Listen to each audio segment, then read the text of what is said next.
A reading from the Principles of the Third Order of the Society of St. Francis, Day 8. Members of the Third Order fight against all injustice in the name of Christ, in whom there can be neither Jew nor Greek, slave nor free, male nor female, for in him all are one.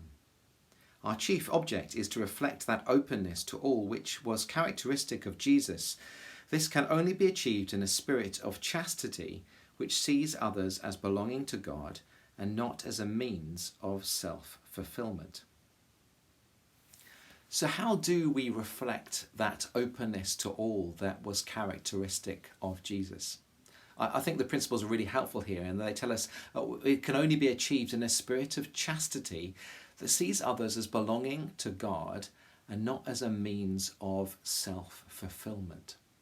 When we live with a sense of lack and seeing people, possessions or power as something that can quench that sense of lack, then of course we're not going to be living with openness and love and generosity, but with grasping and clinging and grabbing for power.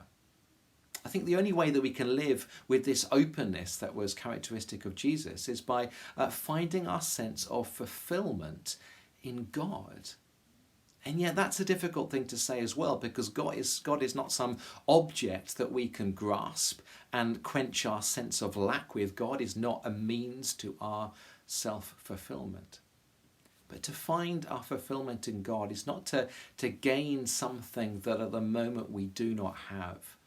It's to see the wealth, the presence, the love of God that is already there in our lives, the God who is already here, closer to me than I am to myself. God is not graspable.